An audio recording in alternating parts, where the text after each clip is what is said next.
I remember very early on in our relationship, you told me that you don't even like boxing.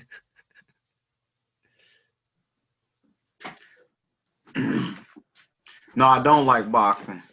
But when I started, I was sitting on the school watching these young guys just throw these rocks at cars, and they'll hit the car. Once they hit their target, the car will stop and they'll take off running. And I just had it was like a flashback of my life. And the flashback was when I was that age. I did the exact same thing. But what happened when I was a kid, somebody ended up getting killed.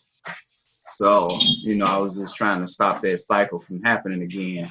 And I just started talking to the young guys. And, I ain't had nothing to offer them. I was broke at the time, no job, no money. And all I had was a fighting background. And I just, started teaching them how to fight. Not realizing the discipline that came with it, because I wasn't taught discipline when I was fighting back then. But one thing led to another. I started training guys every day, young children, to the point of that summer I had 81 children. And after that, Boxing Out Negativity was born. Yeah. And how long ago was that? That was 11 years ago. And from 11 years ago, 2009, man, I'm feeling old. 2009 to 2020, where have you come with that? So where I'm at right now with that, I hate to say it because it sounds like bragging, but it's not bragging when it's the truth. But we like the #1 boxing league in the city of Chicago. Boxing Out Negativity turns failing you to passing you, honor roll you. Boxing Out Negativity is now responsible for sending multiple children to college. We're now a 501c3. I'm not getting paid for it just yet. The whole goal is to make Boxing Out Negativity my full-time job. So that would release me from some of my other duties that I do here in North Lawndale. I have a real big passion with youth. I make miracles with nothing.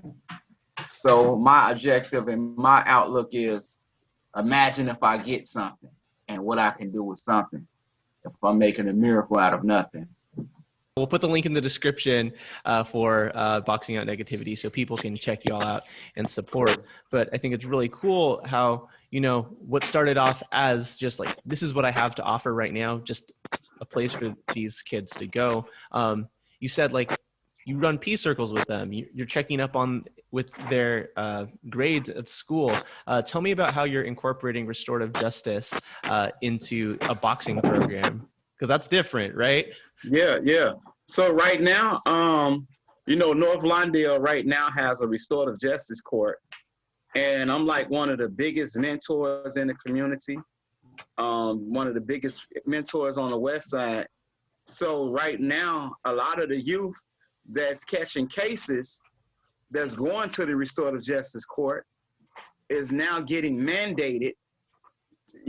Part of their repair of harm is to join the Boxing Out Negativity program.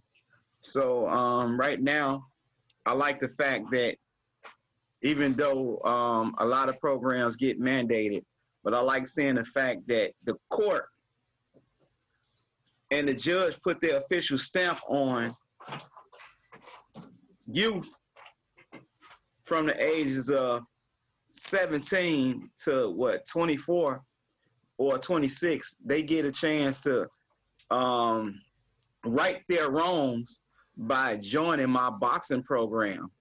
And of course, once they get inside the program, they come in with the ideal of they finna learn how to fight.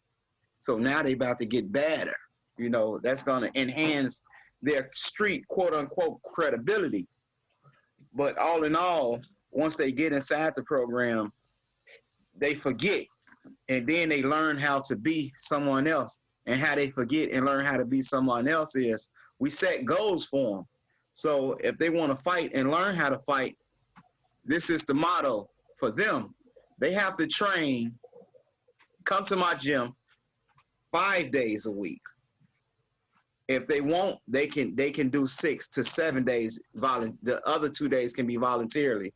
But once they get inside the program, they train for 4 to 6 hours just to just to fight someone that's a fight that be months away for 6 to 4 hours just to fight a 9-minute round.